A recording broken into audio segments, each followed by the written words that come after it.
Communicating with clients as a freelancer isn't just about talking. It's more about understanding, clarity, and building trust. The last one is important if you haven't done business with that client. Whether you are managing a massive project or handling a tricky service issue, the way you communicate can make or break your client relationship. So, in this video, I will be sharing my strategies on how I used to communicate as a freelancer before I found my agency.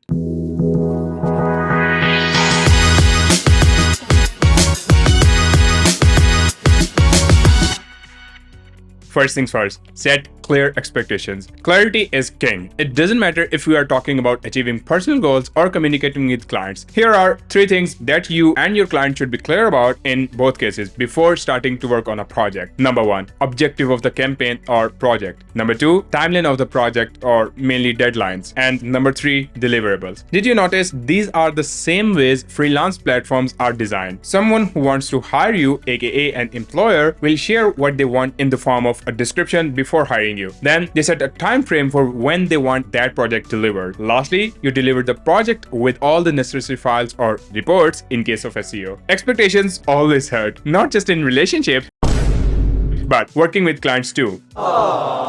So, setting expectations right off the bat isn't just about keeping you and your client on the same page, it's about setting the stage for the transparent relationship so you don't have to face the consequences like refunds, negative reviews, or arguments. Number 2, master the art of listening. I didn't say talking, I said listening. Well, this is my habit, or you can say personality trait. If I can't add value to the discussion, I keep my mouth shut. Shut your damn mouth.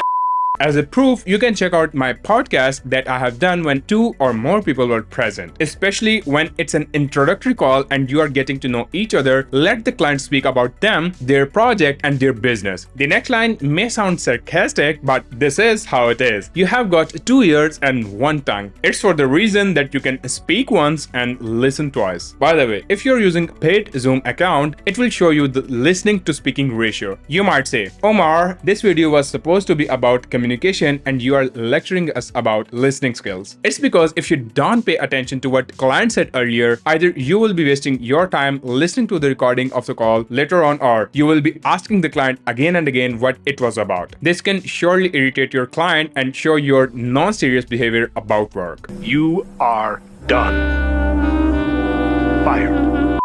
So, active listening will help you catch subtext and nuances, which is important for the success of the project. Number 3, adapt their preferred communication style. I agree, it's not the same when it comes to agencies, as they have their own way of onboarding clients and communicating with them, but it's different when you are a freelancer. You may ask them what's their preferred way to communicate. Some will prefer emails, and out of them, some will prefer long and detailed ones, and others will prefer short and quick emails with bullet points. On the other hand, some will prefer just to have a quick call, either on phone or a video call on Zoom. So, adapt their preferred communication channels and styles. How you will know what they prefer. If they write long messages with greetings at the start and say thank you by the end, do the same. Now, why is this important? It shows you respect their time and how they operate. You don't want to disturb their current routine and workflow. Rather, you are adapting according to them. Lastly, don't use words like dear, sir, madam, respected buyer, Mr. or Miss in your conversation. If you know the name, call the client by his or her name. Just start the conversation with hi or hello. Number 4, send follow-ups. We still follow this practice in our agency, but it's equally important for freelancers as well. One type of follow-up is when you didn't close the deal and the client just raised hand to just ask for your services, or you just had an introductory call. If it's the later case, meaning we already hopped on a call but the client didn't reply to the email or message afterward, I kept following up with them for 2 months with a 1-week gap until I had a concrete answer.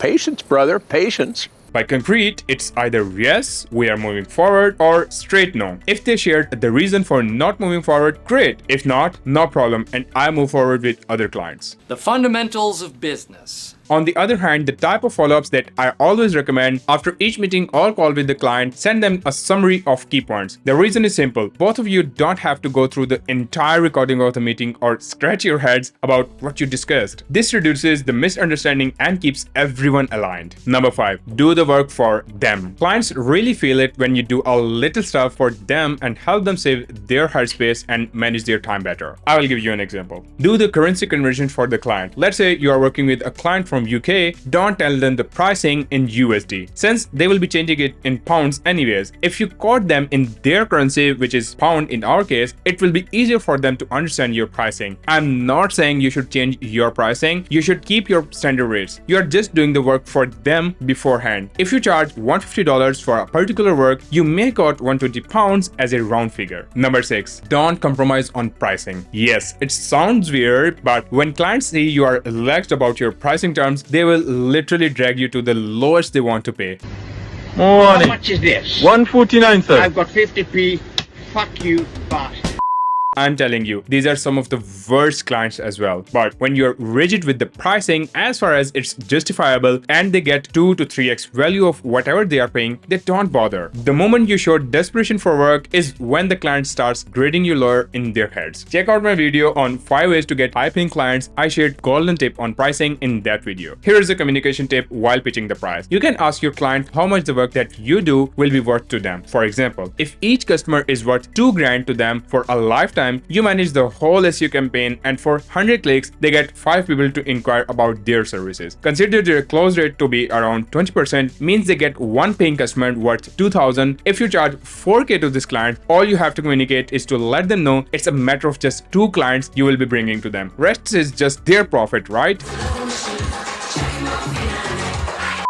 Another reason I am in favor of being rigid with the pricing is because I hate the culture of pitching the price based on client's pocket. Why on earth do you have the concern about how much money the client has? That's why I said the pricing must be justifiable. I will give you my example. Although we are working as an SEO agency, but I have sold links for as high as $800 per link and as low as $200. Right now, another client is paying $350 as the campaign was custom designed. Why? Because all of these prices were justifiable to the client in terms of the value they were getting. The $800 link was from a website with 44 million traffic in their niche. And here is the advice that changed my life forever doing client service business. If an opportunity controls your integrity, you have something seriously wrong with your character. My friend Faz advised this when I started client SEO work 6 years ago. Take your time and think about this, why I emphasize not charging based on client's pocket size. Number 7. Be proactive. Don't expect or wait for your client to ask for updates. Instead, send an update whenever there is any progress in the project. Now, the frequency of sharing updates entirely depends on what you do. When it comes to SEO, I recommend sharing updates at least twice per week. If the client hired you on hourly basis, send them an email by the end of your working day describing what you have done. Even if they don't reply, no problem, you have done your job. I'm telling you, they will really appreciate it. Everything I'm sharing here will help you build your work ethic like I did. That's very useful information.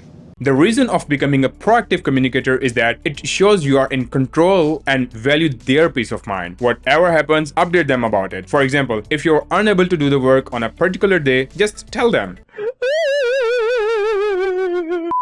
It's because employer prefers listening to your issues and helping you solve them and hate your silence in uninformed absence. Did I sound just like a philosopher? You sound just like them.